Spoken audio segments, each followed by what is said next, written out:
جب علی خان صاحب سرگودا کالج کے پرنسپل بنے تو اس کالج کا حال بہت خراب تھا اور شدید غنڈہ گردی کے واقعات روزمرہ کا معمول تھے۔ آپ نے کالج کا چارج سنبھالا اور صبح صبح کالج کا راؤنڈ لگانا شروع کیا۔ ایک جگہ آپ نے دیکھا تو ایک لڑکے کا حلیہ بہت خراب تھا۔ آپ نے اسے روکا اور کہا کہ بھئی تمہارا حلیہ کیوں خراب ہے؟ اس نے کہا تم مجھے پوچھنے والے کون ہوتے ہو؟ علی خان صاحب نے کہا دیکھو میں یہاں کا نیا پرنسپل ہوں۔ اس نے کہا مجھے کوئی پرواہ نہیں ہے۔ تو علی خان صاحب نے آگے سے اسے کہا کہ نہیں، اب تمہیں پرواہ کرنی ہوگی۔ اس لڑکے نے کہا ٹھیک ہے، جو کرنا ہے کر لو۔ اس پر علی خان صاحب نے کہا اچھا ایسے تو ایسے ہی صحیح، اور یہ کہہ کر اپنی جیب میں ہاتھ ڈالا اور ایک پستول نکالا اور اس لڑکے کو پکڑا دیا، اور دوسری جیب سے ایک اور پستول نکالا اور ہاتھ میں پکڑ لیا اور اس کو کہا بھئی اگر بدماشی ہی کرنی ہے، لڑنا ہی ہے تو ایسے کیا لڑتے ہو، آؤ اب لڑو مجھ سے، اب تمہارے پاس بھی پستول ہے اور میرے پاس بھی پستول ہے، اب پتہ چلے گا۔ اس لڑکے نے جب یہ دیکھا تو پستول وہیں پھینکا اور بھاگ گیا، اور اس دن کے بعد سے کالج کے حالات بتدریج بہتر ہونے شروع ہو گئے۔ پشاور یونیورسٹی میں ایک رات ایک گرلز ہاسٹل میں دو صوبائی وزیر نشے میں دھوت ہو کر آ گئے۔ چوکیدار کو کہنے لگے کہ لڑکیوں کو باہر نکالو۔ اب چوکیدار وزیروں کو دیکھ کے پریشان ہو گیا۔ اس نے ان کو کہا اچھا صاحب آپ بیٹھے، میں آپ کے لیے انتظام کرتا ہوں۔ اور اس چوکیدار کو اور کچھ سمجھ نہیں آئی تو اس نے کسی نہ کسی طرح علی خان صاحب سے رابطہ کیا اور علی خان صاحب کو یہ کہانی واقعہ بتا دیا کہ جی یہ سچویشن میں کیا کروں، میں تو غریب آدمی انسان ہوں۔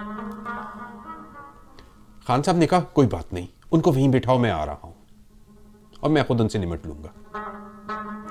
علی خان صاحب رات اس وقت وہاں پہنچے اور اپنے ساتھ ایک ہنٹر لے کر آئے اور ان دونوں وزیروں کو وہیں اسی کمرے میں پکڑ کے خوب مارا اور پھر اٹھا کے ان کو باہر پھینکا اور کہا کہ آئندہ تم لوگ مجھے اس ہاسٹل کے باہر نظر آئے، آئندہ تم لوگوں نے ایسی حرکت کی تو زندہ بچ کے یہاں سے نہیں جاؤ گے۔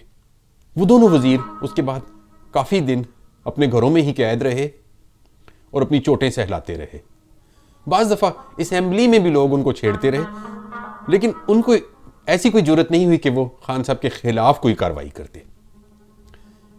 ایک دفعہ پشاور یونیورسٹی میں جب آپ وائس چانسلر تھے تو لڑکے جلوس نکال کر ان کے دفتر کے باہر اکٹھے ہو گئے اور کچھ نعرے بازی بھی کر دی۔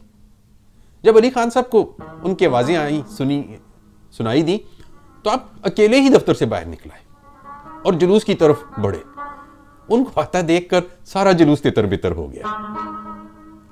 ایک دفعہ خیبر میڈیکل کالج والوں نے اپنی کسی تقریب میں انہیں بطور مہمان خصوصی بلایا۔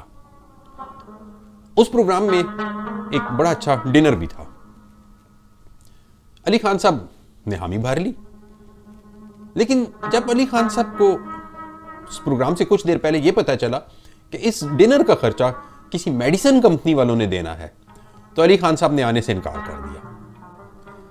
وجہ اس کی یہی ہے کہ بھئی آپ لوگ میڈیسن کمپنیوں سے ایسے خرچے کروا دیتے ہیں اور پھر میڈیسن کمپنیاں وہ خرچے عوام سے پورے کرتی ہیں۔ جب علی خان صاحب نے فضل حق کالج مردان کا چارج سنبھالا تو وہاں ایک جگہ دیکھا تو بادشاہ خان کی تصویر لگی ہوئی تھی۔ اب علی خان صاحب ٹھہرے اصولوں کے پابند تو فوراً حکم دیا کہ ان کی تصویر ہٹا دو۔ میرے والد نے اس ادارے کے لیے کچھ نہیں کیا، اور جب انہوں نے کچھ نہیں کیا تو میں اس ادارے میں ان کی تصویر کیسے لگا دوں؟ علی خان صاحب نمود و نمائش کے سخت خلاف تھے، اپنے کام پر توجہ دیتے اور حق المقدور میڈیا سے دور رہتے، اسی لیے ان کے بارے میں بہت کم مواد ملتا ہے۔ کافی کوشش کی لیکن صرف چند آرٹیکلز میں تھوڑا سا ذکر دیکھا اور کچھ غیر مطبوعہ واقعات سنے ہیں وہی پیش ہیں۔ اگر دیکھنے والوں میں سے کسی کے پاس ان کے سلسلے میں کوئی معلومات ہو یا کوئی یہ سمجھتا ہے کہ میں نے یہ واقعات درست بیان نہیں کیے تو مجھے مطلع کر سکتا ہے۔ اگر ہم علی خان صاحب کی زندگی پر نظر ڈالیں تو یہ دیکھتے ہیں کہ وہ تعلیم و تدریس کے ساتھ جنون کی حد تک بالکل زندگی کے آخری وقت تک تقریباً مشغول رہے اور اپنے عظیم والد کی جد و جہد سے بالکل لا تعلق رہے۔ تو کیا اس سے ہم یہ مراد لیں کہ انہیں اپنے والد کے نظریات سے اختلاف تھا، یا یہ کہ وقت کے ساتھ ساتھ کچھ دوری آ گئی تھی؟ تو پہلی بات تو یہ ہے کہ ایسے عظیم انسان کے بارے میں اس طرح قیاس کرنا ہی غلط ہے، اور دوسری بات یہ اس لیے بھی درست نہیں ہے کیونکہ وہ اپنے والد کے حکم سے ہی اس لائن میں آئے تھے، اور اسی لیے انہوں نے اس عہد کو نبھایا اور کسی دوسری طرف نہیں دیکھا، ورنہ وہ چاہتے تو اپنی اعلیٰ تعلیم کی بدولت کسی اور ڈپارٹمنٹ میں بھی جا سکتے تھے۔ اور فضل حق کالج مردان میں انہوں نے غنی خان کا لکھا ہوا ایک پشتو ترانہ ہے اے زما وطنہ، یعنی اے میرے وطن، رائج کرایا، جو خالص قوم پرستی کے رنگ میں ہے۔ آپ کی خدمات کے اعتراف میں آپ کو حکومت پاکستان کی طرف سے 1997 میں ستارہ امتیاز دیا گیا۔ آپ نے 19 فروری 1997 کو تقریباً 75 سال کی عمر میں لیڈی ریڈنگ ہسپتال پشاور میں وفات پائی۔ آخر میں اتنا ہی میں کہوں گا کہ اگر ہمیں اپنے ملک میں معیار تعلیم کو بہتر بنانا ہے تو ہمیں علی خان صاحب جیسے مخلص اور قابل لوگوں کی اشد ضرورت ہے، لیکن ایسے ہیرے ہر روز پیدا نہیں ہوا کرتے، اس لیے اگر ایسے لوگ کہیں بھی کسی بھی شعبے میں نظر آئیں تو ان کی قدر کریں اور ان کو کام کرنے کا بھرپور موقع دیں۔ امید کرتا ہوں کہ آپ کو میری یہ ویڈیو پسند آئی ہوگی۔